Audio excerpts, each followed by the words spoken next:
Hello students, welcome to ABK classes YouTube channel. Yes, YouTube channel मा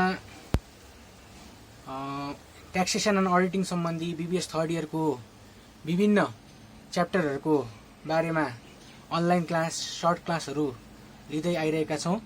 त्यसै अन्तर्गत हामी अहिले chapter number 12 income from investment chapter पढिरहेका छौं र हामीले प्रिभियस लेक्चरमा इन्कम फ्रम इन्भेस्टमेन्ट को थ्योरी पोर्सनलाई कभर गरेका थियौं भने आजको यस भिडियोदेखि हामी इन्कम फ्रम इन्भेस्टमेन्ट को प्र्याक्टिकल प्रब्लम्सहरु सल्भ गर्नेछौं र प्र्याक्टिकल प्रब्लमहरु सल्भ गर्नुभन्दा अगाडि र यो भिडियोलाई सुरु गर्नुभन्दा अगाडि कृपया तपाईहरुले यदि एबीके क्लासेस भन्ने यो युट्युब च्यानललाई लाइक गर्नु भएको छैन, शेयर गर्नु भएको छैन अथवा सब्स्क्राइब गर्नु भएको छैन भने ढिलो नगरिकन यो च्यानललाई सब्स्क्राइब गरिदिनु होला र यसमा भएका भिडियोहरुलाई लाइक र शेयर गर्न नभुल्नु होला। यति भन्दै आज हामी यस इन्कम फ्रम इन्भेस्टमेन्ट को प्र्याक्टिकल प्रब्लम नम्बर 1 गर्न गइरहेका छौं, जुन चाहिँ अस्मिता पब्लिकेशनबाट लिएको छ। Practical problem number 1। अब यो प्रब्लमलाई पढौं र बुझौं। प्रब्लमले भन्छ mister Nirmal submitted the following details regarding the investment. अब हामीलाई इन्भेस्टमेन्ट सँग सम्बन्धित हिसाब गर्दैछौं र इन्भेस्टमेन्ट सँग सम्बन्धित केही डिटेलहरु दिएको छ। Income from natural resource 2,50,000, interest from fixed deposit 47,500, rent by letting house 1,80,000, rent by letting computer 2,70,000 नेटमा दिएको छ र रिक्वायर्ड भनिएको छ ग्रस इन्कम फ्रम इन्भेस्टमेन्ट चाहिँ हामीलाई रिक्वायर्ड सोधिएको छ। हामीलाई चाहिँ ग्रस इन्कम फ्रम इन्भेस्टमेन्ट निकाल्नु पर्ने छ र यो चारवटा कुराहरु दिएका छन् र यसमा दिएका कुरा सबै दिनै पर्छ अथवा अनिवार्य रूपमा यहाँ राख्नै पर्छ भन्ने छैन हैन। हामीलाई कुन चाहिँ चाहिन्छ अथवा कुन चाहिँ हामीलाई महत्त्वपूर्ण छ, कुन चाहिँ यो इन्कम फ्रम इन्भेस्टमेन्ट निकाल्नको लागि चाहिन्छ, ती इन्फर्मेसनहरु मात्र हामीले लिनुपर्ने जरुरी हुन्छ। त्यसैलाई आधार मानेर हामी यो क्वेशन गरौं। अब हामीले अब इन्भेस्टमेन्ट भन्ने बित्तिकै हामीले के बुझेका छौं त लगानी हैन। लगानी भन्ने बित्तिकै हामीले के कस्ता कुराहरुलाई लिन्छौं भनेर हामीले पहिले हेरिसकेका छौं थ्योरी पोर्सनमा। जस्तो इन्कम फ्रम नेचुरल रिसोर्स भन्ने बित्तिकै यो चाहिँ इन्भेस्टमेन्ट अथवा लगानी हो हैन। नेचुरल रिसोर्समा गरिएको इन्भेस्टमेन्ट भनेको चाहिँ के हो त लगानी हो र त्यसबाट प्राप्त आम्दानी अथवा इन्कमहरु सबै के हुन् त इन्कम फ्रम इन्भेस्टमेन्टमा पर्छन् भनेपछि यो चाहिँ हाम्रो इन्कम फ्रम इन्भेस्टमेन्टमा पर्दो रहेछ भनेर बुझौं। त्यस्तै गरेर इन्ट्रेस्ट फ्रम फिक्स्ड डिपोजिट भनेर भन्छ। फिक्स्ड डिपोजिट भन्ने बित्तिकै मुद्दती खातामा राखिएको पैसा र त्यसमा कमाइएको ब्याज भनेर भन्छ। मुद्दती खातामा राखिएको पैसा र त्यसमा कमाइएको ब्याज, मुद्दती खातामा कमाइएको ब्याज अथवा ब्याङ्कबाट पाउने ब्याजहरु कुनै पनि हाम्रो लगानी बाट प्राप्त आम्दानीमा पर्दैन अथवा इन्कम फ्रम इन्भेस्टमेन्टमा पर्दैन। त्यसैले यसलाई हामीले चाहिँ इन्कम फ्रम इन्भेस्टमेन्टमा मान्दैनौं। यो भनेको चाहिँ फाइनल विथहोल्डिङ ट्याक्स लाग्छ यसमा र यो चाहिँ फाइनल विथहोल्डिङ इन्कम भनेर बुझिन्छ हैन। यो चाहिँ डाइरेक्ट ट्याक्स काटेर नै आउँछ सोर्समा। त्यसले गर्दाखेरि हामीले यसमा छुट्टै ट्याक्स काटिराख्न नपर्ने भएर इन्कम फ्रम इन्भेस्टमेन्टमा राख्दैनौं हामीले। Rent by letting house, rent by letting house पनि के हो त भन्दाखेरि फाइनल विथहोल्डिङ इन्कम हो र यो पनि हामीले इन्कम फ्रम इन्भेस्टमेन्टमा राख्दैनौं हैन। त्यसै गरेर रेन्ट बाई लेटिङ कम्प्युटर भनेर भन्छ। रेन्ट बाई लेटिङ कम्प्युटर चाहिँ के हुन्छ त भन्दाखेरि यसलाई चाहिँ यस्ता खालका आम्दानीलाई चाहिँ हामीले इन्भेस्टमेन्ट मान्न सक्छौं, रेन्ट बाई लेटिङ कम्प्युटर। तर यही कुरा रेन्ट फ्रम सबलेटिङ हाउस भए चाहिँ यो चाहिँ इन्कम फ्रम इन्भेस्टमेन्टमा पर्थ्यो भने रेन्ट बाई लेटिङ हाउस चाहिँ पर्दैन, त्यसैले यसलाई राख्दैनौं। तर सबलेटिङ भए चाहिँ पर्थ्यो। त्यस्तै गरेर रेन्ट बाई लेटिङ कम्प्युटर चाहिँ पर्छ हैन। यसलाई चाहिँ हामीले इन्कम फ्रम इन्भेस्टमेन्ट मान्छौं र यो पनि केमा दिएको छ त भन्दाखेरि नेटमा दिएको छ। नेटमा दिनु भन्नाले के हो त यसमा टीडीएस काटिएको छ भनेर बुझौं। टीडीएस कति काटिन्छ त रेन्ट बाई लेटिङ कम्प्युटर अथवा रेन्ट बाई लेटिङ फर्निचर्सहरुमा चाहिँ हाम्रो 10% टीडीएस काटिन्छ। त्यसले गर्दाखेरि नेटमा भन्ने बित्तिकै हामीलाई के दिएको छ त यो 90% अमाउन्ट दिएको छ भनेर हामीले बुझ्नुपर्ने हुन्छ। त्यसले गर्दाखेरि अब हामी यो क्वेशनमा सल्युसन गर्दाखेरि के गर्छौं त हामी यस्तो खालको एउटा फर्मेट बनाउँछौं जहाँ एकातिर पार्टिकुलर हुन्छ भने अर्कोतिर अमाउन्ट हुन्छ र हामीले अब के लेख्छौं त भन्दाखेरि सबभन्दा पहिला इन्कम फ्रम नेचुरल रिसोर्स भनेर भनेको छ।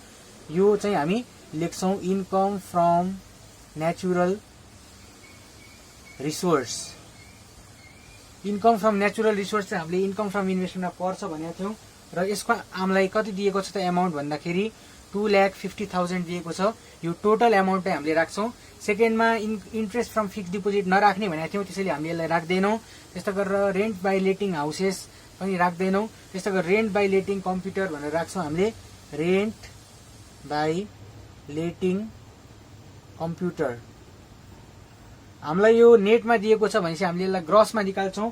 ग्रसमा निकाल्नको लागि हामीले के गर्नुपर्छ त भन्दाखेरि यो दिएको एमाउन्ट कति त 2,70,000। यो भनेको कति हो रे त नेट भन्नाले 90% एमाउन्ट हो, किनभने यसमा 10% कर काटिसकेको छ। यो भनेको 90% एमाउन्ट हो, हामीलाई निकाल्नु पर्ने छ 100% भनेपछि यसरी हामीले 100% एमाउन्ट निकाल्न सक्छौँ, जुन चाहिँ हाम्रो हुन आउँछ 3 लाख हुन आउँछ। 3 लाख हुन आउँछ। अब 3 लाख हुन आउने बित्तिकै हामीले के आउँछ त भन्दाखेरि हाम्रो चाहिएको कुरा यति नै हो, किनभने बाँकीको दुईटा इन्फर्मेसन चाहिँ हामीलाई काम नलाग्ने थियो इन्कम फ्रम इन्भेस्टमेन्टमा।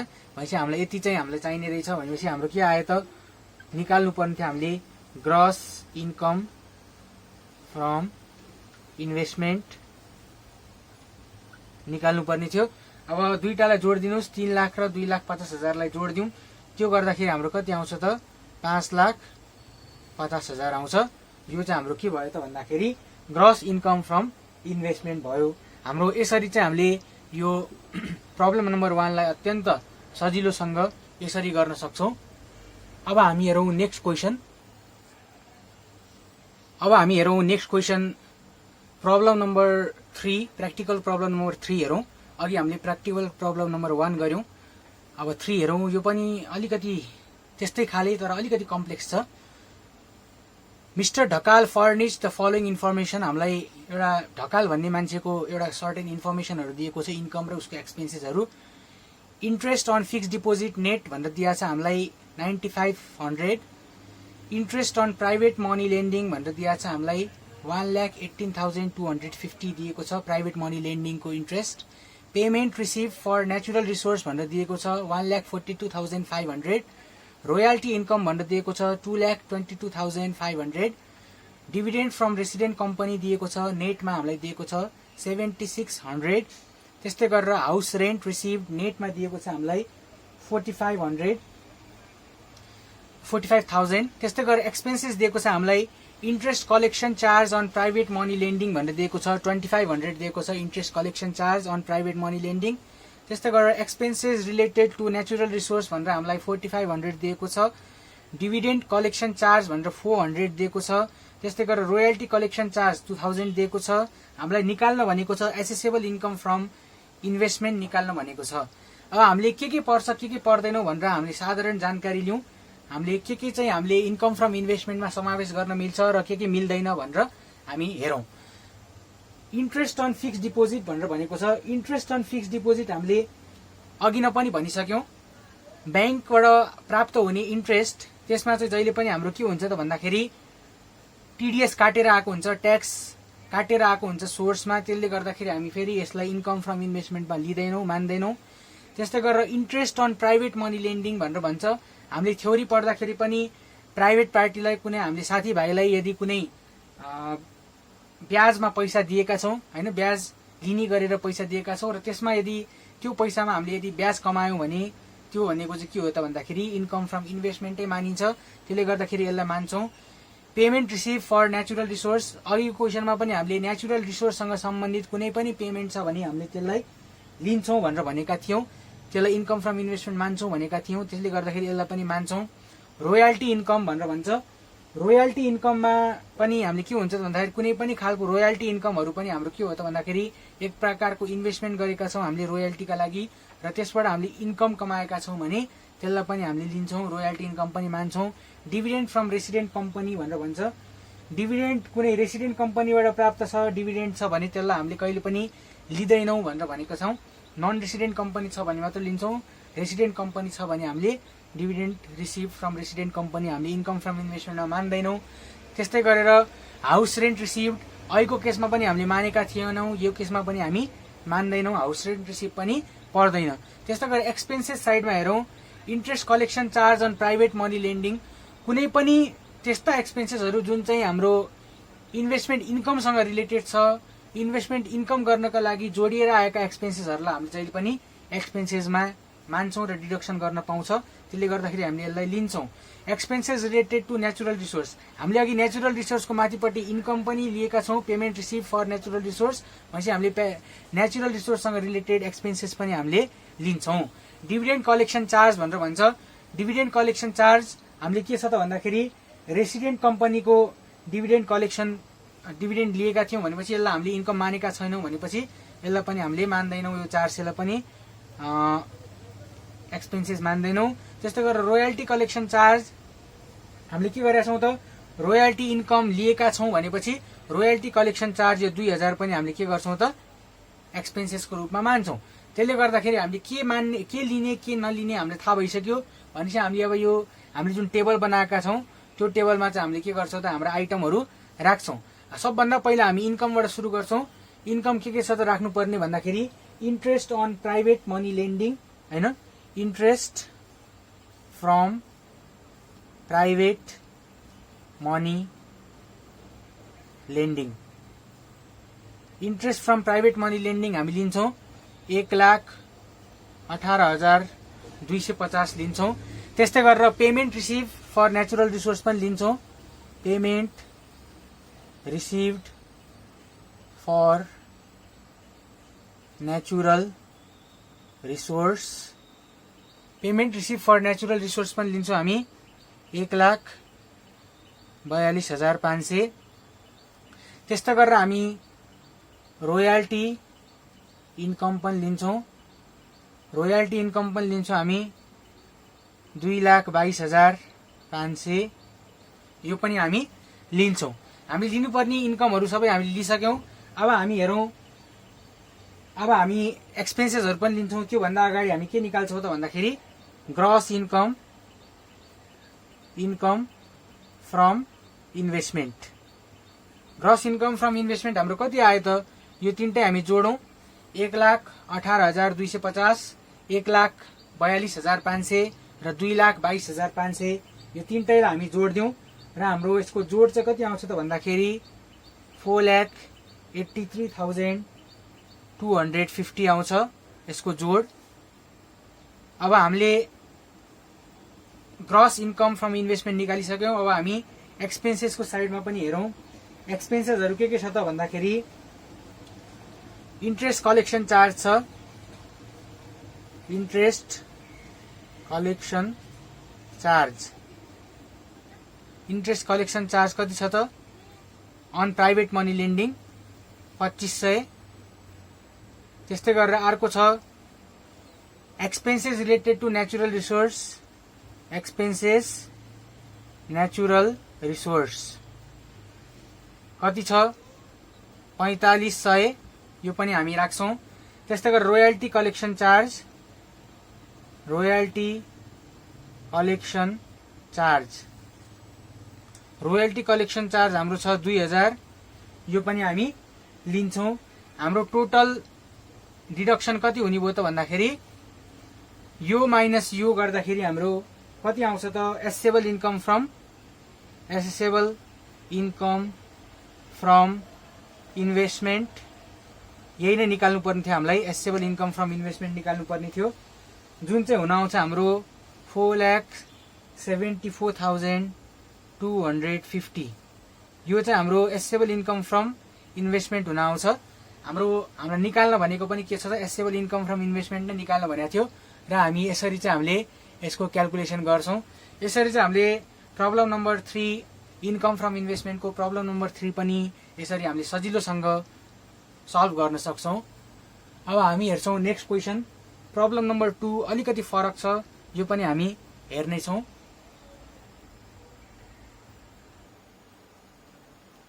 अब हामी प्रब्लम नम्बर 2 हेरौँ। प्रब्लम नम्बर 2 मा अलिकति फरक छ प्रब्लम नम्बर 1 र 3 भन्दा। प्रब्लम नम्बर 2 मा चाहिँ हामीलाई एउटा व्यक्ति मिसेस रक्षा भन्ने ऊ चाहिँ फरेनमा इम्प्लोइमेन्ट गरेर आएछ र फरेनमा इन्भेस्टमेन्ट गरेर रहेछ र फरेन इन्भेस्टमेन्टबाट उसले चाहिँ के कमाएछ त भन्दाखेरि 2 लाख रुपियाँ कमाएछ नेपाली रुपियाँ, र उसले डोमेस्टिक अथवा नेपालभित्र पनि इन्भेस्टमेन्ट गरेर रहेछ र नेपालभित्र इन्भेस्टमेन्ट गर्दा चाहिँ उसले 3 लाख कमाएको रहेछ भनेर भन्छ। र फरेन इन्भेस्टमेन्ट गर्दाखेरि उसले ट्याक्स पनि तिरेको रहेछ, फरेन ट्याक्स चाहिँ उसले कति तिरेको रहेछ त भन्दाखेरि 50,000 नेपाली रुपियाँ बराबरको फरेन ट्याक्स तिरेको रहेछ उसले हैन। र त्यस्तै गरेर हामीलाई फरेन ट्याक्स तिरेको बाहेक अरू हामीलाई डोमेस्टिक र फरेन इन्कम पनि दिएको छ, फरेन ट्याक्सको एमाउन्ट पनि दिएको छ र हामीलाई निकाल्नु पर्ने छ, हामीलाई allowable limit of foreign tax credit निकाल्नु पर्ने छ। यो चाहिँ अघि गरेको क्वेसनहरुभन्दा अलि फरक छ र मैले यहाँ तल चाहिँ हामीलाई चाहिने अब हामी यो क्वेसन सल्भ गरौँ।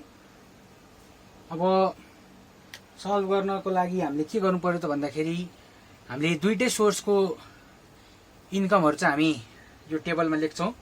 Taxable income from domestic investment र taxable income from foreign investment दुईटै हामी यहाँ लेख्छौं।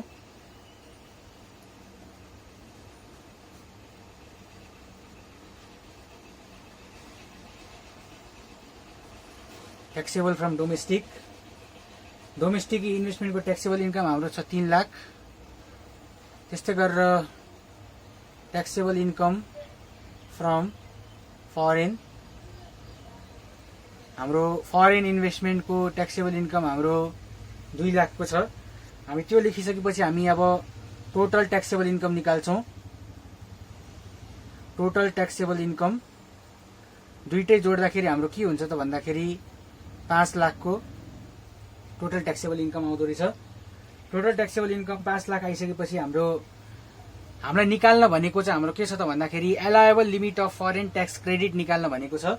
त्यसको लागि चाहिँ हामीले allowable limit of foreign tax credit निकाल्नको लागि हामीले सर्वप्रथम हाम्रो टोटल ट्याक्स लायबिलिटी निकाल्नु पर्ने हुन्छ। टोटल ट्याक्स लायबिलिटी निकाल्नको लागि हामीसँग नियम छ हैन। यसलाई चाहिँ statement of tax liability calculation गरौं। स्टेटमेन्ट अफ ट्याक्स लायबिलिटीमा हाम्रो के चाहिन्छ त भन्दाखेरि हामीले ट्याक्स निकाल्नु पर्ने छ। त्यसले गर्दाखेरि फर्स्ट 3,50,000 हाम्रो बेसिक एक्जिम्सन छ।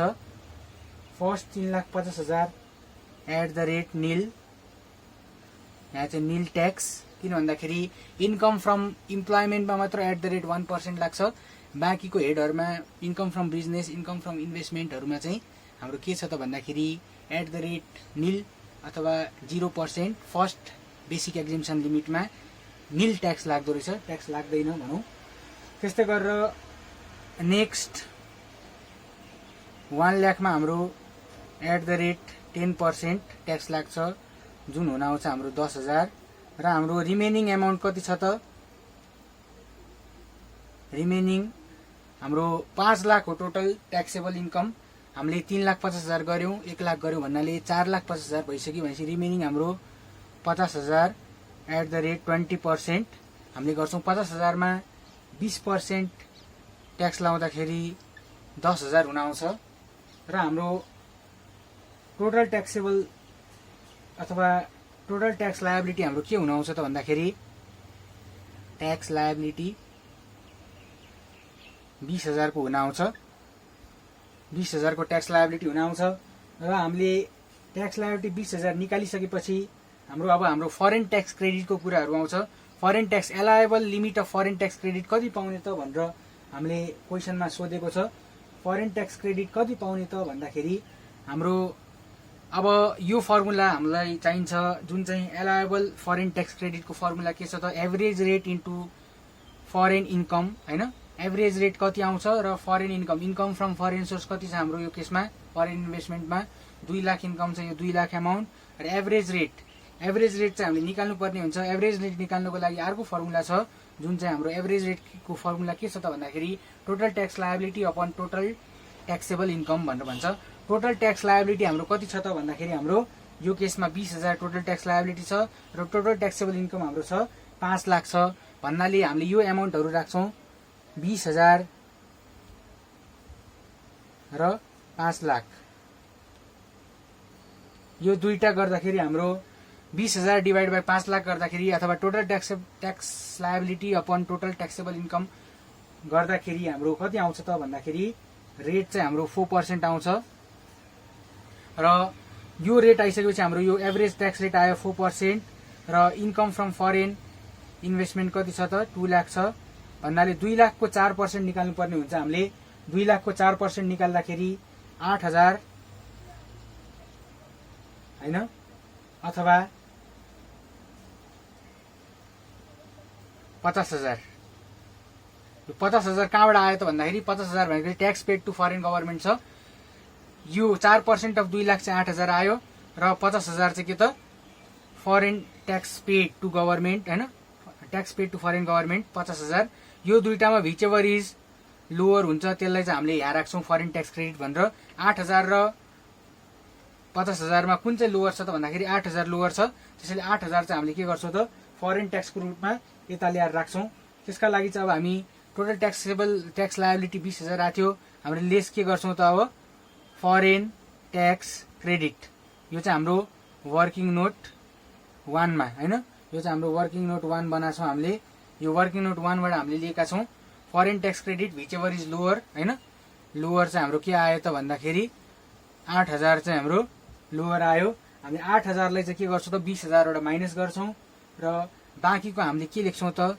ट्याक्स पेएबल भनेर लेख्छौं बाँकीको रकम जुन चाहिँ हुन आउँछ हाम्रो 12,000 हुन आउँछ र ट्याक्स पेएबल चाहिँ हाम्रो 12,000 आउँछ तर हामीलाई क्वेशनमा सोधेको चाहिँ के थियो त allowable limit of foreign tax credit allowable limit of foreign tax credit कति आयो हाम्रो 8,000 आथ्यो हामीले 8,000 यहाँ माइनस गर्यौं र हाम्रो 12,000 आयो ट्याक्स पेएबल यसरी चाहिँ हामीले यो अलिकति फरक खाली हिसाब प्रब्लम नम्बर 2 अस्मिता पब्लिकेसनको यसरी गर्न सक्छौं र हाम्रो अन्य यस्तै प्रकारका अरु हामीले इन्कम फ्रम इन्भेस्टमेन्टको अन्य हिसाबहरु पनि यस युट्युब च्यानल मार्फत गर्दै जानेछौं र त्यो हिसाबहरु फलो गर्नको लागि कृपया यो च्यानललाई लाइक शेयर र सब्स्क्राइब गर्न नभुल्नु होला र अन्य च्याप्टरका भिडियोहरु पनि तपाईहरुले यसै एबीके क्लासेसको च्यानल मार्फत taxation and auditing BBS third year सम्बन्धी भिडियोहरु हेर्न सक्नुहुन्छ तबसम्मको लागि म आज्ञा चाहन्छु धन्यवाद।